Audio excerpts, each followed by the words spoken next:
conditional formatting ကိုအသုံးပြုတဲ့အခါမှာအခုနရုံကပြောသလိုမျိုးကဏ္ဍနံပါတ်တွေကိုအသုံးပြုလို့ရတယ်လို့မျိုးပဲစာသားတွေကို highlight အနေနဲ့အသုံးပြုမယ်ဆိုလို့ရှိရင်လည်းအသုံးပြုလို့ရပါတယ်ဒါဆိုလို့ရှိရင်တော့အခုလက်ရှိဒီဘက်ဘေးနာက column ကိုကြည့်ကြည့်ရအောင်ဒီ column မှာဆိုလို့ရှိရင်တော့ paint ရယ် not paint ရယ်ဆိုပြီးတော့မှခွဲခြားထားတာဖြစ်ပါတယ်ဒိုးတွေကအခုငွေပမာဏအမောင်းကိုပေးထားပြီးဆိုလို့ရှိရင်တော့ paint ဆိုပြီးတော့မှမှတ်ထားတာဖြစ်ပါတယ်အဲ့လိုမှမဟုတ်ဘဲနဲ့ငွေပမာဏအမောင်းကိုမပေးရသေးဘူးဆိုလို့ရှိရင်တော့ not paint ဆိုပြီးတော့မှမှတ်ထားတာဖြစ်ပါတယ်ဒါဆိုလို့ရှိရင်တော့အခုလက်ရှိငွေပမာဏမပေးချေရသေးတဲ့ not paint ဖြစ်နေတဲ့ row တွေကိုဒိုးတွေက highlight အနေနဲ့ပြပေးမှာဖြစ်ပါတယ်ဒါဆိုလို့ရှိရင်တော့အခုနပုံစံအတိုင်းပဲ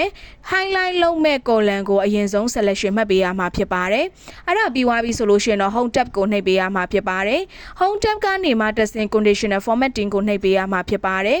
အခုလက်ရှိအနေနဲ့တို့တွေက highlight အနေနဲ့ပြလို့တာဖြစ်တဲ့အတွက် highlight row ကိုရွေးပေးရမှာဖြစ်ပါတယ်ပြီးသွားပြီဆိုလို့ရှိရင်တော့အခုလက်ရှိမှာကကဏ္ဍနံပါတ်မဟုတ်ဘဲနဲ့ text စာသားတွေကိုအသုံးပြုမှာဖြစ်တဲ့အတွက်ကြောင့်မို့လို့ text that contain ဆိုတဲ့စာကြောင်းကို click နှိပ်ပေးရမှာဖြစ်ပါတယ်ဒါဆိုရင်တော့ box ကြားလာမှာဖြစ်ပါတယ်ဒါဆိုလို့ရှိရင်တော့ကြားလာတဲ့ box မှာဆိုလို့ရှိရင်တော့ဘယ်စာသားကိုတွေ့တဲ့အခါမှာတို့တွေက highlight အနေနဲ့ပြလို့တာလဲဆိုပြီးတော့မှအဲ့ဒီ highlight အနေနဲ့ပြလို့တဲ့စာသားကိုရေးချက်ပေးရမှာဖြစ်ပါတယ်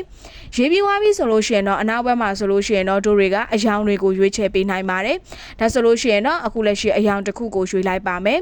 အဲ့ဒါပြီးသွားပြီဆိုလို့ရှိရင်တော့တို့တွေကOkay နှိပ်လို့ရပါပြီဒါဆိုလို့ရှိရင်တော့တို့တွေက not paint ဖြစ်နေတဲ့စာသားတွေကို highlight အနေနဲ့ပြထားပေးမှာဖြစ်ပါတယ်ဒါဆိုလို့ရှိရင်တော့ conditional formatting ကိုအဓိကအနေနဲ့ highlight ပြတဲ့အခါမှာအသုံးပြုတာဖြစ်ပါတယ်အဲ့လိုမျိုး highlight အနေနဲ့ပြတဲ့အခါမှာကဏ္ဍနံပါတ်တွေကိုပြလို့ရတယ်လို့မျိုးပဲ text စာသားတွေကိုလည်းအသုံးပြုမယ်ဆိုလည်းအသုံးပြုလို့ရပါတယ်